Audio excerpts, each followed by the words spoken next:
ایک عورت بھی اللہ کی بہت خوبصورت اور حسین تخلیق ہے، موتیوں سے بھی بڑھ کے قیمتی ہے، اور اللہ نے اس کو جو حسن دیا ہے وہ سب کے لیے نہیں ہے.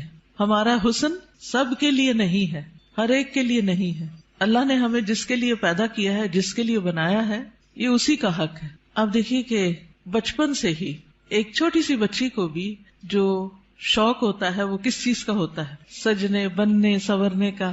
چھوٹے چھوٹے بچے ماؤں کی لپسٹکس کا کیا حال کرتے ہیں، صرف اپنے اوپر نہیں لگاتے، دیواروں پہ بھی لگا دیتے ہیں. اور اسی طرح قرآن مجید میں بھی آتا ہے افمن ينشأ فی الحلیۃ، کیا وہ جو زیورات میں پالی جاتی. تو سجنا، بننا، اچھا کپڑا، اچھا لباس، اچھا زیور، یہ عورت کی کمزوری ہوتی. ہر عورت کو کسی نہ کسی درجے میں تھوڑا یا زیادہ پسند ہوتا ہے. اگر روزانہ اپنی زیب و زینت کا اہتمام نہ کرے تو خاص خاص مواقع پر ضرور کرتی.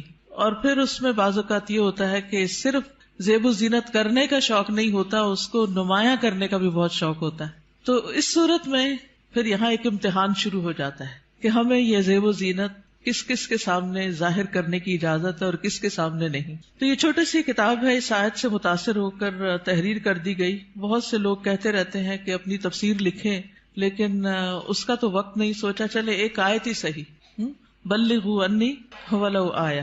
قال اللہ تعالی، اللہ تعالیٰ کا فرمان ہے، جب اللہ تعالیٰ کوئی بات فرماتے ہیں تو پھر کیا کرتے ہیں، کیسے سنتے ہیں؟ بہت دھیان سے، توجہ سے. وقل للمؤمنات، اور مومن عورتوں سے کہہ دیجئے کیا کریں؟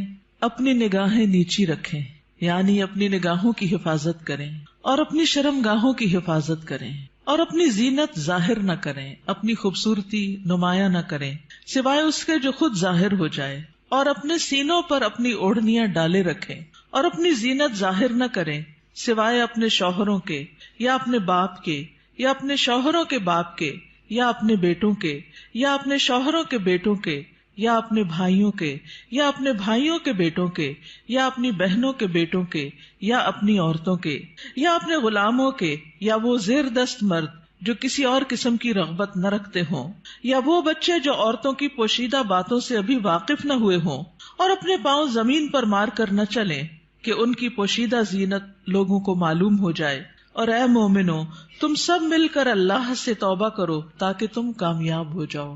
یعنی اس حکم کی کہیں نہ کہیں جو خلاف ورزی ہوتی ہے اس پر توبہ کرو تاکہ کامیاب ہو سکو. اس سے پتہ یہ چلتا ہے کہ اگر اس حکم کی خلاف ورزی کی گئی تو کہیں ایسا نہ ہو کہ کامیابی مخدوش ہو جائے. تو ارشاد ہے وَقُلْ لِلْمُؤْمِنَاتِ، اور مومن عورتوں سے کہہ دیجئے. پیج 3. مومنات کون ہوتی ہیں؟ جو ایمان لانے والیاں ہیں، اللہ اور اس کے رسول محمد صلی اللہ علیہ وسلم کا حکم دل سے مان لینے والیاں، ماننے کے بعد ان احکامات پر عمل کرنے والیاں، اللہ سے اپنی محبت کے دعوے کو سچ کر دکھانے والیاں. اللہ تعالیٰ کا ارشاد ہے بے شک مسلمان مرد اور مسلمان عورتیں، اور مومن مرد اور مومن عورتیں، اور فرما بردار مرد اور فرما بردار عورتیں، اور سچے مرد اور سچی عورتیں، اور صبر کرنے والے مرد اور صبر کرنے والی عورتیں، اور عاجزی اختیار کرنے والے مرد اور عاجزی اختیار کرنے والی عورتیں، اور صدقہ کرنے والے مرد اور صدقہ کرنے والی عورتیں، اور روزہ دار مرد اور روزہ دار عورتیں، اور اپنی شرمگاہوں کی حفاظت کرنے والے مرد اور حفاظت کرنے والی عورتیں، اور اللہ کا بہت زیادہ ذکر کرنے والے مرد اور ذکر کرنے والی عورتیں. ان کے لیے اللہ نے مغفرت اور بہت بڑا اجر تیار کر رکھا ہے. اللہ کی بخشش اور بڑا اجر کس کے لیے ہے؟ ان صفات کے حامل مومن مردوں اور عورتوں کے لیے. تو ارشاد ہے وَقُلْ لِلْمُؤْمِنَاتِ، کیا ارشاد؟ پیج 4. يَغْضُضْنَ مِنْ أَبْصَارِهِنَّ، کہ وہ اپنی نگاہیں نیچی رکھیں. کیا مطلب ہے اس کا؟ کہ حرام چیزوں پر نگاہ نہ ڈالیں، نامحرم مردوں کو نگاہ بھر کے نہ دیکھیں، اچانک نظر پڑ جائے تو نظر پھیر لیں، شہوت کی نظر سے نہ دیکھیں، کسی مرد یا کسی عورت کا سطر نہ دیکھیں، یعنی جو حصے چھپا کے رکھنے کے قابل ہیں، فحش تصاویر اور فحش مناظر نہ دیکھیں، ادھر ادھر تانک جھانک نہ کریں. نبی صلی اللہ علیہ وسلم نے فرمایا زنا العین النظر، نظر بازی آنکھوں کا زنا ہے. نبی کریم صلی اللہ علیہ وسلم نے فرمایا تم اپنی طرف سے مجھے 6 چیزوں کی ضمانت دو، میں تمہیں جنت کی ضمانت دوں گا. جب بات کرو تو سچ بولو، جب وعدہ کرو تو پورا کرو، جب تمہارے پاس امانت رکھی جائے تو ادا کرو، اپنی شرمگاہوں کی حفاظت کرو، اپنی نگاہوں کو نیچا رکھو اور اپنے ہاتھوں کو روکے رکھو. تو یہ حکم ہے نگاہیں نیچی رکھنے کا. پھر آیت کے اگلے حصے میں فرمایا وَيَحْفَظْنَ فُرُوجَهُنَّ، اور وہ اپنی شرمگاہوں کی حفاظت کریں، یعنی جسم کے قابل سطر حصے چھپا کر رکھیں. باریک اور تنگ لباس خصوصاً چست پاجامے سطر ڈھانپنے کے تقاضے پورے نہیں کرتے. زنا، بدکاری اور فحاشی سے بچیں. بلا ضرورت اپنے جسم کا کوئی حصہ نہ کھولیں. ہم جنس پرستی سے دور رہیں. جانوروں یا مصنوعی آلات سے جنسی خواہش پوری نہ کریں. پھر فرمایا وَلَا يُبْدِينَ زِينَتَهُنَّ، اور اپنی زینت ظاہر نہ کریں، یعنی جسمانی ساخت اور شکل و صورت کی خوبصورتی کو نمایاں نہ کریں. زینت میں دونوں چیزیں آ جاتی ہیں، جسم کا فگر بھی اور شکل و صورت کی خوبصورتی بھی. پھر مصنوعی اور آرائشی زینت جیسے زیور، لباس یا میک اپ وغیرہ چھپا کر رکھیں نان محرم سے. باریک لباس نہ پہنیں. گھر سے نکلتے وقت تیز خوشبو نہ لگائیں کیونکہ وہ بھی زینت کا حصہ ہے. رسول اللہ صلی اللہ علیہ وسلم نے فرمایا 2 قسم کے لوگ جہنمی ہیں جنہیں میں نے نہیں دیکھا. وہ لوگ جن کے پاس بیلوں کی دموں کی طرح کے کوڑے ہوں گے جن سے وہ لوگوں کو مارتے ہوں گے. وہ عورتیں جو لباس پہن کر بھی بے لباس ہوں گی، مائل کرنے والیاں، مائل ہونے والیاں، گویا ان کے سر بختی اونٹ کے کوہان کی مانند ہوں گے، یعنی سر خاص طور پر اوپر، سروں کے اوپر مزید بالوں اور کا جوڑا بنا کے یا اونچے کر کے اس کو اٹھایا ہوا ہو. وہ جنت میں داخل نہ ہوگی اور نہ اس کی خوشبو پائیں گی، حالانکہ اس کی خوشبو اتنی اور اتنی دور سے آتی ہوگی. یہ صحیح مسلم کی روایت ہے. پھر فرمایا الا ما ظہر منہا، سوائے اس کے جو اس میں سے ظاہر ہو جائے. وہ زینت جو خود بخود ظاہر ہو جائے، نہ کہ ظاہر کی جائے، مثلا چادر کا ہوا میں اڑ جانا اور زینت کا کھل جانا. وہ زینت جس کو چھپانا ممکن نہ ہو، جیسے چادر، گاؤن یا اسکارف وغیرہ. جسمانی ساخت میں سے دراز قد یا متناسب جسم ہونا، اس میں بھی ایک اٹریکشن ہوتی ہے، اب یہ چھپائی نہیں جا سکتی. سیدنا ابن مسعود اس کی تفسیر میں فرماتے ہیں کر رداء والثیاب، جیسے چادر اور کپڑے. چادر جو اوپر کی چادر یا گاؤن وغیرہ ہوتا ہے، یا جو کپڑے نیچے سے نظر آ جاتے ہیں. یاد رہے زینت ظاہر ہونے اور زینت ظاہر کرنے میں فرق ہے. ایک وہ ہے جو آپ خود کھول دیتے ہیں اور ایک وہ ہے جو اتفاق سے ہو جاتی ہے. پھر فرمایا وَلْيَضْرِبْنَ بِخُمُرِهِنَّ عَلَى جُيُوبِهِنَّ، اور وہ اپنی اوڑھنیاں اپنے سینوں پہ ڈالے رکھیں. خمار یعنی سر کے کپڑے یا دوپٹے سے خواتین سر، بال، کان، گردن اور سینہ ڈھانپ کر رکھیں، کیونکہ کچھ خواتین جب اسکارف پہنتی ہیں تو اس کو اتنا زیادہ اسٹرولر کی طرح لپیٹنا شروع کر دیتی ہیں کہ وہ بعض اوقات تو گلے کا کچھ حصہ بھی نظر آ رہا ہوتا ہے اور سینہ تو پورا کھل جاتا ہے. بعض ایک پلو اوپر کر کے نقاب بنا لیتی ہیں، ان کا آدھا سینہ نظر آ رہا ہوتا ہے، یعنی آدھا ڈھانکا ہوا ہوتا ہے، آدھا نمایاں ہوتا ہے، وہ اور زیادہ اٹریکٹیو ہو جاتا ہے، زیادہ توجہ کھینچنے لگتا ہے. تو اس لیے اللہ کا حکم ہے کہ عورت اپنے سینے کے حسن کو چھپا کر رکھے مردوں سے، کیونکہ یہ مرد کے لیے ایک فتنہ بن جاتا ہے. باریک دوپٹہ جس میں سے بال اور گردن جھلک رہے ہو وہ نہ اوڑھیں. زمانہ جاہلیت میں عورتیں پردے کا اہتمام نہیں کرتی تھیں، بلکہ جب کوئی عورت مردوں کے پاس سے گزرتی تو اپنے سینے کو کھول کے گزرتی. بسا اوقات وہ اپنی گردن، بالوں کی مینڈیاں اور کانوں کی بالیاں تک ننگا کر لیتی تھی. کیا کیا؟ گردن، بالوں کی مینڈیاں اور کانوں کی بالیاں، ان کو نکال لیتی تھی. اب بھی آپ نے دیکھا ہوگا بعض اسکارف اس طرح پہنتے کہ کانوں کا زیور باہر لٹک رہا ہوتا ہے. لہٰذا اللہ تعالیٰ نے مومن عورتوں کو حکم دیا کہ وہ ایسے مواقع پر پردے کا اہتمام کریں. سیدہ عائشہ فرمایا کرتی تھی جب یہ آیت نازل ہوئی وَلْيَضْرِبْنَ بِخُمُرِهِنَّ عَلَى جُيُوبِهِنَّ، تو ان سب نے اپنے تہہ بندوں کو کناروں سے پھاڑ کر ان کی اوڑھنیاں بنا لی. یعنی جو نیچے تہہ بند ہوتا ہے نا، جو نیچے پہنتے ہیں شلوار کی طرح، تو انہوں نے کیا کیا کہ اور اگر کپڑا نہیں ملا سر کا اس طرح چادر بنانے والا تو انہوں نے انہیں کو ہی ذرا صحیح کر کے، یعنی اس کے کنارے وغیرہ کاٹ کے اس کو چادر کی شکل دے دی. پھر فرمایا وَلَا يُبْدِينَ زِينَتَهُنَّ إِلَّا، اور وہ اپنی زینت ظاہر نہ کریں مگر اپنے شوہروں کے لیے. آگے آ رہا ہے پسندیدہ اور مطلوب ہے کہ شوہر کے سامنے ہر طرح کی زینت کا اظہار کریں، سارا شوق یہاں پورا کریں. ٹھیک ہے، عورت اپنے شوہر کے سامنے حد درجہ اظہار زینت کر سکتی، جتنی کرنا چاہے کریں، جو کہ کسی دوسرے کے سامنے نہیں کر سکتے. یا اپنے باپوں کے لیے، باپوں میں کون کون آتا ہے؟ باپ، دادا، پردادا، نانا، پرنانا، اوپر تک آبا و اجداد جو بھی ہوں. رسول اللہ صلی اللہ علیہ وسلم نے ایک نیک عورت کے بارے میں فرمایا بہترین عورت وہ ہے کہ جب تم اسے دیکھو تو تمہیں خوش کر دے.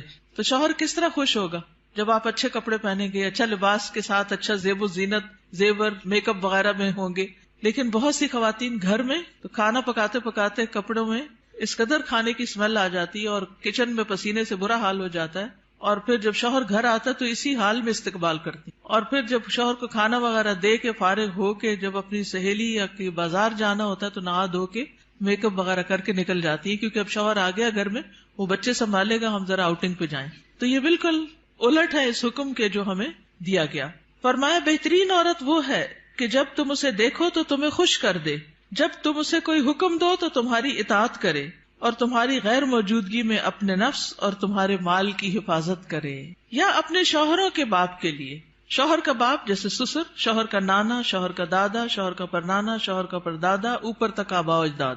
یا اپنے بیٹوں کے لیے, بیٹوں میں بیٹے, پوتے, پڑپوتے, نواسے, پڑنواسے, نیچے تک سب آ جاتے ہیں. یا اپنے شوہروں کے بیٹوں کے لیے, شوہر کے پوتے, شوہر کے نواسے, نیچے تک, یعنی ستیلے بیٹے بھی. اس میں شوہر کے بیٹے اور ان کے آگے بچوں کے بچے بھی سب آ جاتے ہیں. یا اپنے بھائیوں کے لیے, سگے بھائی, ستیلے بھائی, رضائی بھائی, تینوں اس میں شامل ہیں. یا اپنے بھائیوں کے بیٹوں کے لیے, سگے بھائیوں کی اولاد, ستیلے بھائیوں کی اولاد, رضائی بھائیوں کی اولاد, یعنی بھتیجے, بھتیجوں کے بیٹے, پوتے وغیرہ. یا اپنی بہنوں کے بیٹوں کے لیے, سگی بہنوں کی اولاد, ستیلی بہنوں کی اولاد, رضائی بہنوں کی اولاد, یعنی بھانجے, بھانجوں کے بیٹے, پوتے وغیرہ. یا اپنی عورتوں کے لیے, قابل اعتماد اور باکردار عورتیں. نبی کریم صلی اللہ علیہ وسلم نے فرمایا, لا تباشر المرأة المرأة, پہلی تاپت پیش ہے, ٹھیک کر لیجئے. لا تباشر المرأة المرأة فتنعتها لزوجها كأنه ينظر إليها, کوئی عورت کسی عورت کے جسم کے ساتھ جسم نہ لگائے. بعض اوقات لوگ حق کر رہی ہوتی ہیں لڑکیاں ایک دوسرے کو, تو اتنا زیادہ چپک جاتی ہیں ایک دوسرے سے, یہ بھی درست نہیں. اور پھر اس طرح بھی کہ وہ اپنے شوہر سے اس کا حلیہ بیان کرے, یعنی جس طرح وہ فیل کرے اس عورت کو, پھر گھر جا کے اپنے میاں کو اس کی ساری تعریف کر کے بتائے کہ گویا وہ اسے دیکھ رہا ہے. یا تمہارے دائیں ہاتھ جن کے مالک ہوئے, لونڈیاں اور غلام مراد ہیں یہاں, لیکن جو گھریلو ملازمین ہیں یہ لونڈی غلام میں شامل نہیں ہوتے, ان سے احتیاط برتنی چاہیے. گھریلو مرد ملازمین کے ساتھ گفتگو میں محتاط رویہ اختیار کرے, جیسے ڈرائیور ہو, چوکیدار ہو, ان کے ساتھ بہت ہنس ہنس کے بات کرنے کی ضرورت نہیں. مذکورہ والا تمام رشتوں کے سامنے زینت کا اظہار کرتے ہوئے ان کے مقام اور احترام کو پیش رکھیں. جوان بچوں کے سامنے سینہ اور گریبان کھولنے میں احتیاط برتیں, یعنی ان میں سے جو بھائی جوان ہیں یا بیٹے جوان ہیں یا پوتے وغیرہ, تو ان کے سامنے اپنے سینے کو بہت نمایاں نہ کریں, اور اسی طرح اپنے سطر کو چھپا کر رکھیں. سیدنا انس بیان کرتے ہیں کہ نبی کریم صلی اللہ علیہ وسلم فاطمہ رضی اللہ تعالی عنہا کے لیے غلام لائے جو آپ نے ان کو ہبہ کر دیا. انس رضی اللہ عنہ نے کہا کہ فاطمہ پر اس وقت ایسا کپڑا تھا جب وہ اسے اپنے سر پر اوڑھتی تو ان کے پاؤں تک نہ پہنچتا, جب وہ اسے اپنے پاؤں چھپاتی تو سر پر نہ رہتا. یاد رکھیے وہ پاؤں بھی چھپا رہی تھی. جبکہ نبی کریم صلی اللہ علیہ وسلم نے ان کی یہ الجھن دیکھی تو فرمایا, بے شک تمہارے لیے کوئی حرج نہیں, تمہارے سامنے صرف تمہارے والد اور تمہارا غلام ہے. اس غلام کا نام عبداللہ بن مسعدہ تھا. یہ فزاری تھے, سخت سیاہ فام. سیدہ فاطمہ نے انہیں پرورش کر کے آزاد کر دیا تھا رضی اللہ تعالی عنہا. اب التابعین غیر اولی الاربۃ من الرجال, یا پیروی کرنے والے غیر حاجت مند مرد, یعنی یہ کون سے مرد ہیں جن سے پردے میں نرمی اختیار کی جا سکتی ہے؟ نکاح کی حاجت نہ رکھنے والا.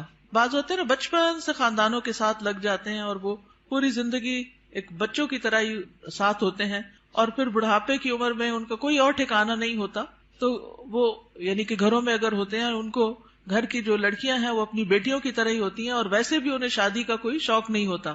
عورتوں سے رغبت نہ رکھنے والا, بدھو قسم کا, بے وقوف بدھو جس میں شہوت نہ ہو, بالکل بوڑھا. بعض اوقات ایسے بچے ہوتے ہیں نا, اسپیشل بچے کہ جن کو کوئی مینٹلی ان کو کوئی سمجھ نہیں ہوتی, جنسی خواہشات سے آری.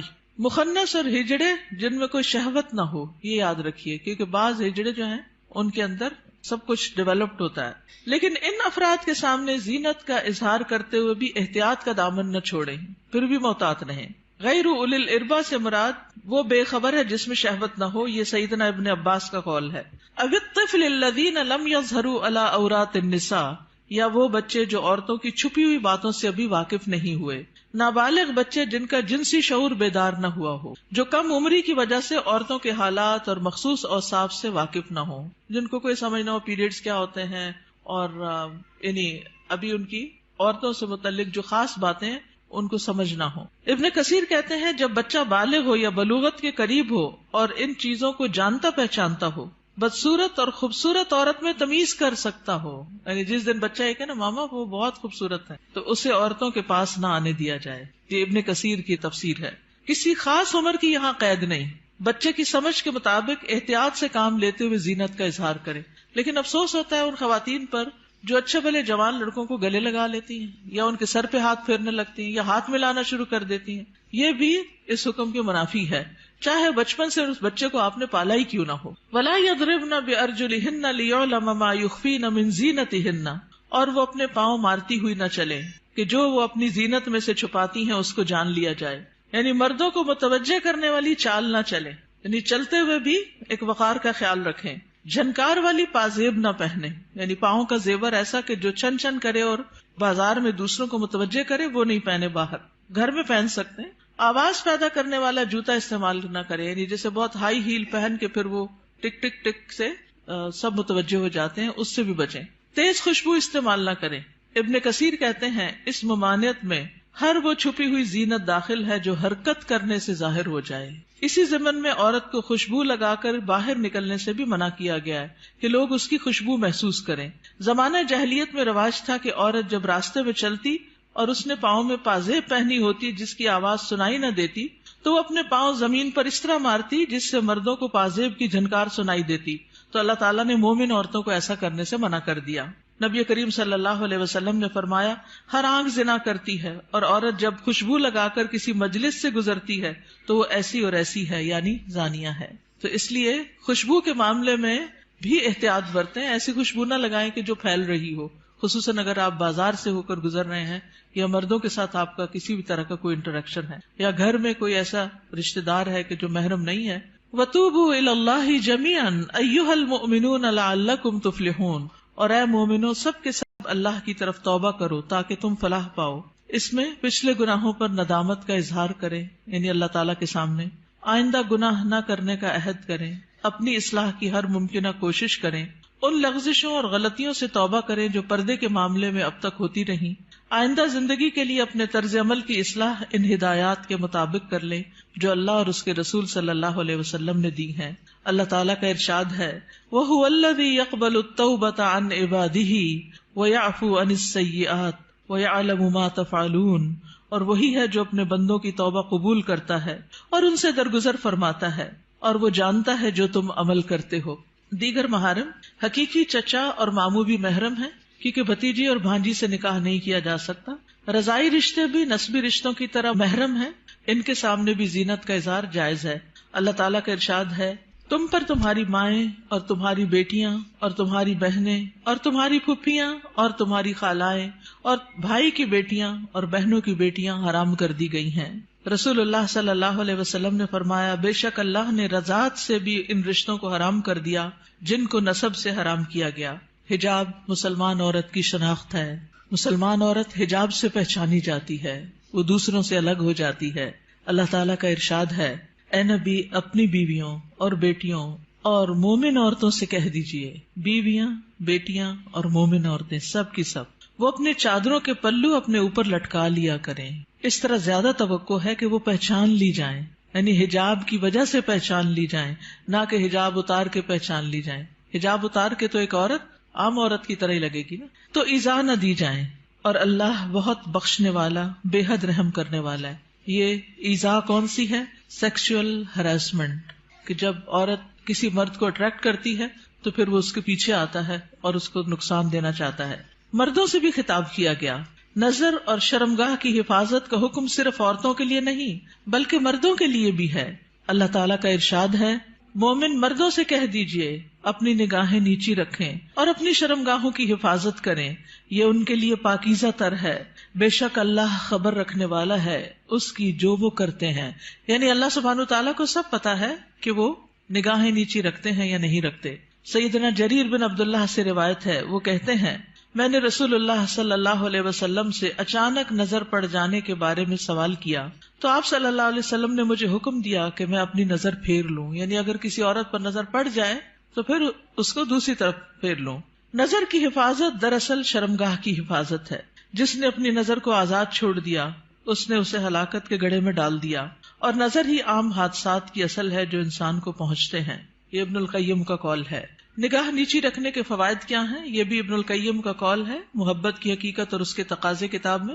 دل شہوت سے رک جاتا ہے، دل میں نور پیدا ہو جاتا ہے، علم کے راستے کو شادہ ہو جاتے ہیں، دل کو فرحت و خوشی حاصل ہوتی ہے، عقل قوی اور مضبوط ہوتی ہے، دل غم و حسرت سے خلاصی پا لیتا ہے، انسان کی عقل و فراست بڑھتی ہے، دل کو قوت و شجاعت حاصل ہوتی ہے. نگاہ جھکانا جہنم کا دروازہ بند کرنے کا سبب ہے، غفلت کے پردے ہٹتے ہیں. رسول اللہ صلی اللہ علیہ وسلم نے دعا بھی سکھائی، سنن نبی داؤد میں آتی ہے، اللہم انی اعوذ بک من شر سمعی ومن شر بصری ومن شر لسانی ومن شر قلبی ومن شر منی. اے اللہ، بے شک میں اپنی سماعت کے شر سے، اپنی بصارت کے شر سے، اپنی زبان کے شر سے، اپنے دل کے شر سے اور اپنی شرمگاہ کے شر سے تیری پناہ چاہتا ہوں. اپنا جائزہ لیجئے، کیا یہ احکامات میرے لیے ہیں اور کیا ان پر عمل کرنا ضروری ہے؟ کیا میں اپنی نگاہوں اور سطر کی حفاظت کر رہی ہوں؟ کیا میں اپنے خمار یا دوپٹے کو اپنے سینے پر ڈالتی ہوں؟ کیا میں اپنی زینت کو چھپانے کا اہتمام کرتی ہوں؟ یاد رکھیے، ہمارا معاملہ کسی انسان کے ساتھ نہیں، رب العالمین کے ساتھ ہے، جو علم بھی رکھتا ہے اور ہر چیز کے بارے میں باخبر بھی ہے. نظر کے بارے میں کچھ اشعار ہیں، کل حوادث مبدأها من النظر، تمام حوادث کی ابتدا نظر سے ہوتی ہے. یعنی جو عشق و عاشقی کے سلسلے چل پڑتے ہیں اور انسانوں کو بعض اوقات انتہائی بیمار کر دیتے ہیں کہ وہ کسی قابل نہیں رہتے، اس کی ابتدا نظر سے ہی ہوتی ہے. وَمُعْظَمُ النَّارِ مُسْتَصْغَرُ الشَّرَرِ، اور چھوٹی چنگاری سے بھی زبردست آگ بھڑک اٹھتی ہے. نظر فابتسامۃ فسلام، پہلے نظر، پھر مسکراہٹ، پھر سلام. فکلام فموعد فلقاء، پھر بات چیت، پھر ملاقات کا وعدہ، اور پھر اس کے بعد اللہ کے حکم کی نافرمانی میں انسان جا پڑتا ہے. اللہ سبحانہ وتعالی ہمیں ایمان عطا کرے، حیا عطا کرے اور اس حکم پر عمل کی توفیق عطا کرے. آخری صفحے پر ہے، رسول اللہ صلی اللہ علیہ وسلم نے فرمایا، حیا ایمان میں سے ہے اور ایمان جنت میں لے جاتا ہے، جبکہ بے حیائی کوڑا کرکٹ ہے اور کوڑا کرکٹ آگ میں جاتا ہے. یہ کتاب آپ کے لیے تحفہ ہے. کیوں تحفہ ہے؟ تاکہ ہم اس پر عمل کریں اور کیا کریں؟ آگے بھی پہنچائیں. صرف اپنے آپ کو بچانا کسی شر سے، کسی نقصان سے کافی نہیں. اس کا ایک محرک یہ بھی تھا اس چھوٹے سے پیمفلٹ کو لکھنے کا، کہ بہت دفعہ مجھے خود یہ سننے کو ملا، بتایا گیا کہ کہاں ہے قرآن میں پردے کا حکم. آپ اپنے کالج میں، یونیورسٹی میں کولیگ سے بات کریں تو کہیں گے کہاں لکھا ہے قرآن میں؟ تو کوئی نہیں پردے کا حکم، یہ تو تم لوگوں نے خود ہی گاؤن سکارف چڑھا لی ہے. تو اگر یہ چھوٹی سی کتاب آپ کے پاس ہوگی تو فوراً دلیل نکالنا آپ کے لیے آسان ہو. ٹھیک ہے، آپ میں سے کوئی کچھ کہنا چاہتا ہے؟ آپ کی وجہ سے اگر ایک خاتون بھی اپنے اس حکم پر عمل کر لیتی ہیں تو آپ کے لیے صدقہ جاریہ ہوگا. کم از کم 2 لوگوں کے ساتھ مل کے یہ کتاب ضرور پڑھ لیجیے. استاذہ، ایک بات دل میں آ رہی تھی، ایک پیج نمبر اس پہ ہے نا کہ نگاہ نیچی رکھنے کے فوائد.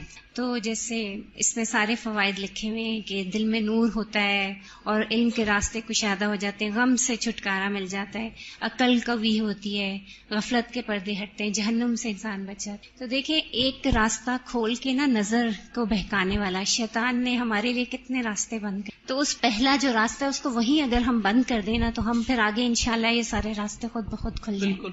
اور اس میں آپ دیکھیے کہ بہت سی ایسی خواتین کے مسائل، بہت سی لڑکیوں کے مسائل، اچھی بھلی سمجھدار لڑکیوں کے مسائل، اور خصوصاً اب موبائل کی وجہ سے اور ویڈیو چیٹنگ کی وجہ سے جو مسائل پیدا ہو رہے ہیں، اور تصویر کا اتنا فتنہ عام ہے کہ ہر چیز ہی کی تصویر بن بن کے شیئر کی جا رہی ہے، اس کی وجہ سے یہ مسائل اور بھی زیادہ بڑھ گئے ہیں. اور بعض اوقات انسان ایسے فساد میں جا پڑتا ہے کہ جو اس کی عقل پہ بھی پردہ ڈال دیتا ہے، پھر اس میں نہ اپنی عزت کی پرواہ ہوتی ہے، نہ ماں باپ کی، نہ کسی دین کی اور نہ کسی اور کی. تو اس لیے بہت ضروری ہے کہ اس چیز کو عام کیا جائے اور لڑکیوں کو اس فتنے سے بچایا جائے. جی، ستیلے بھائی محرم ہوتے ہیں. نمازوں میں خشوع کا مسئلہ ہر ایک کو رہتا ہے، تو نگاہ کی حفاظت سے نمازوں میں بھی خشوع آتا ہے. کوشچن ہے، جیسے سعودی عرب میں وہ لوگ آنکھوں کا بھی پردہ کرتے ہیں، اور یہی ہے کہ آپ نے جیسے آیت پڑھی، اس کا ترجمہ پڑھا، تو اس کا ترجمہ یہی ہوتا ہے کہ لٹکایا جائے کپڑا.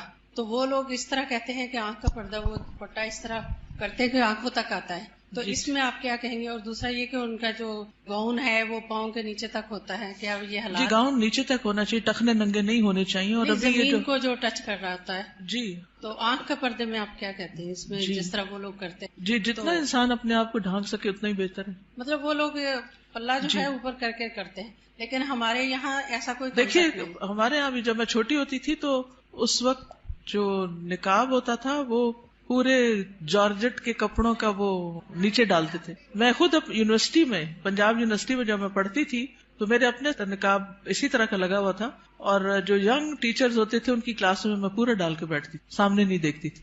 یہ پیج نمبر 4 پہ نا لاسٹ میں ہے یا غضضن من ابصارہن، بالکل لاسٹ میں، اور اپنے ہاتھوں کو روکے رکھو. یہ مجھے تھوڑا سا یعنی یہ حدیث ہے نا جس میں بہت سی چیزوں کے روکنے کی بات ہے. مسلمان وہ ہوتا ہے نا جس کے ہاتھ اور زبان سے دوسرے محفوظ رہیں. ہاتھوں کو روکے رکھو شر سے، کسی کو تکلیف دینے سے.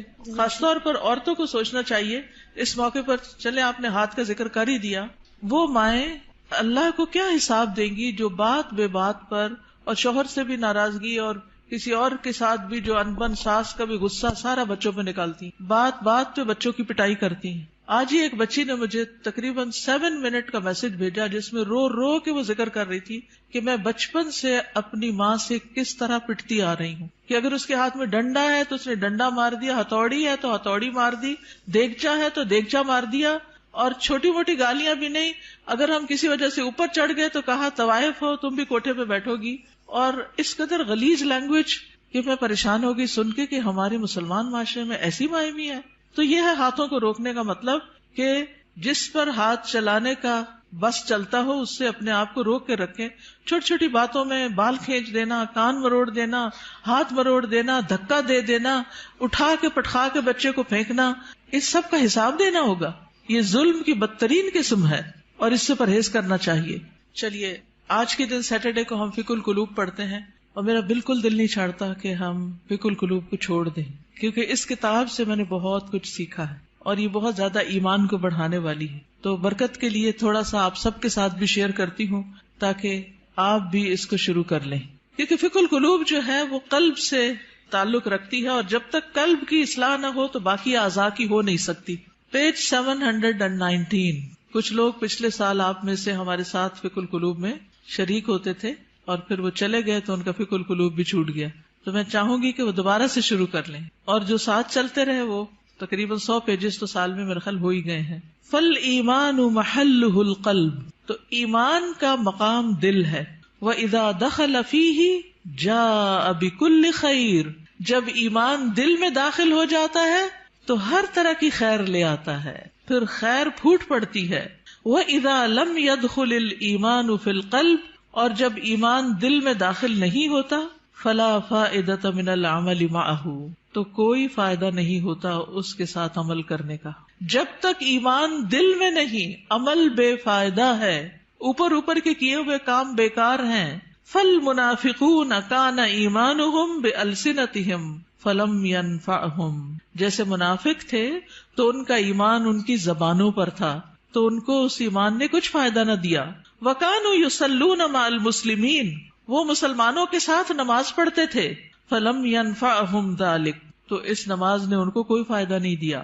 بل ہم فی الدرک الاسفل من النار، بلکہ وہ آگ کے سب سے نچلے گڑھے میں ہیں. یقولون بألسنتہم ما لیس فی قلوبہم، وہ اپنی زبانوں سے وہ کہتے ہیں جو ان کے دلوں میں نہیں، یعنی ایمان دلوں میں نہیں اترا. ولفظ الایمان شیء وصورت الایمان شیء، لفظ ایمان ایک چیز ہے اور صورت ایمان ایک اور چیز ہے. وعلم الایمان شیء، اور ایمان کا علم ایک اور چیز ہے.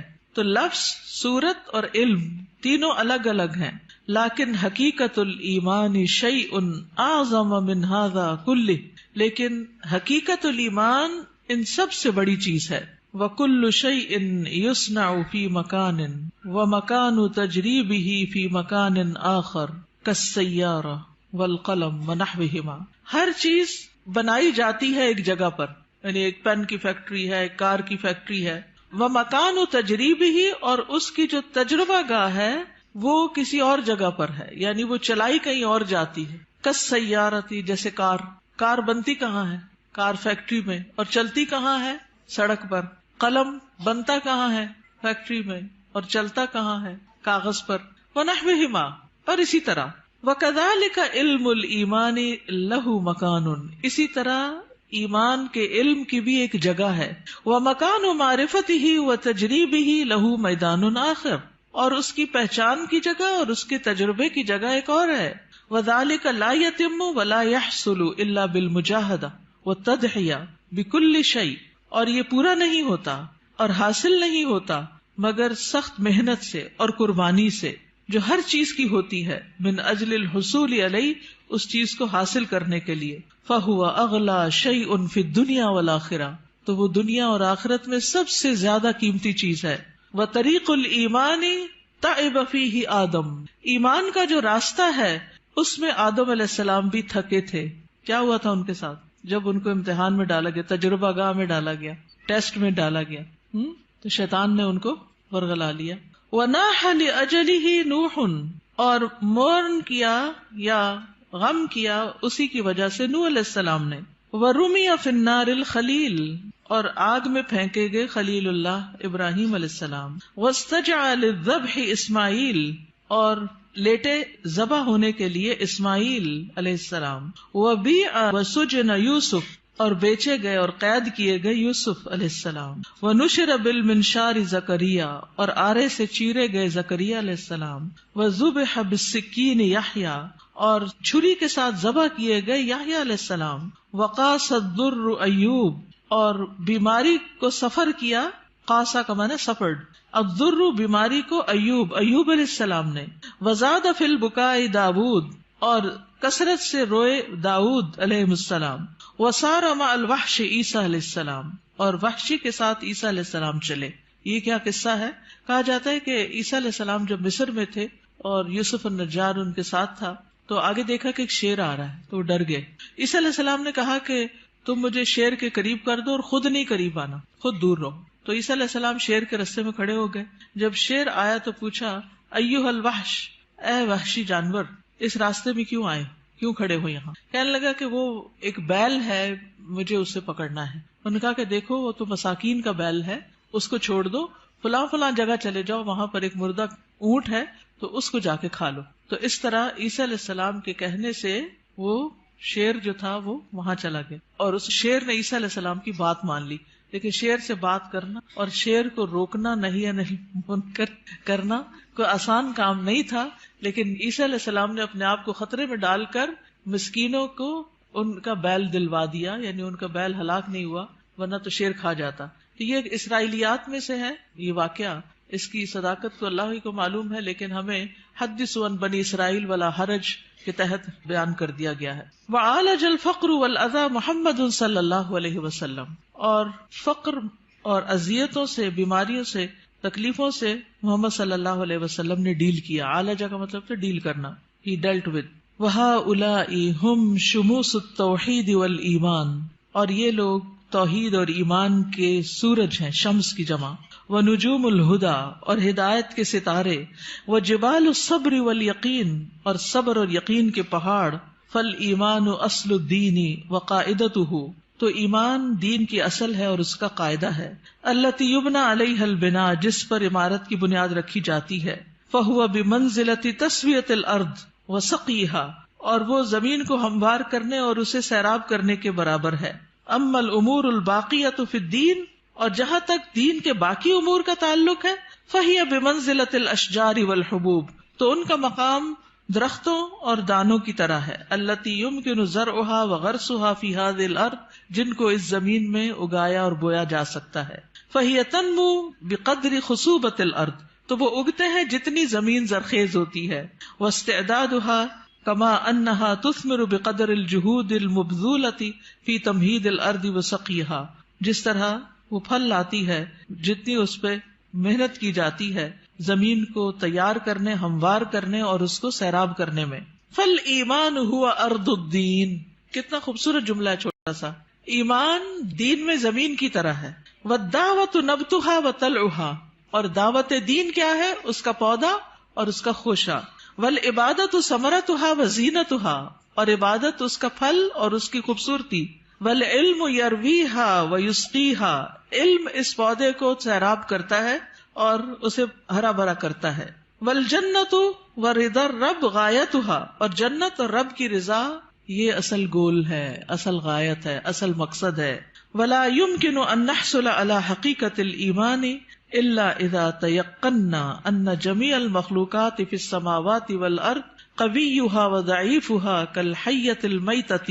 ہم ایمان کی حقیقت کو اس وقت تک نہیں پا سکتے جب تک ہمیں یقین نہ ہو کہ ساری کی ساری مخلوقات، آسمانوں کی اور زمین کی، ان کی مضبوط اور ان کی ضعیف یہ مردہ سانپ کی طرح ہے. لا تنفع ولا تضر، جو نہ فائدہ دے سکتی ہے نہ نقصان. یہ ہے اصل ایمان، ایسا یقین کہ نہ کوئی فائدہ دے سکتا نہ کوئی نقصان دے سکتا ہے، الا باذن اللہ، مگر اللہ کے اذن سے. مردہ سانپ سے تو آپ نہیں ڈرتے نا، تو لوگوں کا ڈر بھی نہیں ہونا چاہیے. لیکن جب ہم لوگوں سے ڈرتے ہیں، یعنی اس سینس میں ڈرتے ہیں کہ اگر میں نے اس کی بات نہ مانی، یہ مجھے کہہ رہا ہے حجاب اتار دو، نہیں مانی تو پھر کیا ہوگا، میرا تو بڑا نقصان ہو جائے گا، یا یہ مجھے جو کہہ رہا ہے میں اسے کر لوں ورنہ مجھے ایسا اور ایسا نقصان ہو جائے گا. تو بہت سے لوگ اللہ کی نافرمانی کے کام جو ہیں وہ صرف لوگوں کے ڈر سے کرتے رہتے ہیں کہ لوگ کیا کہیں گے.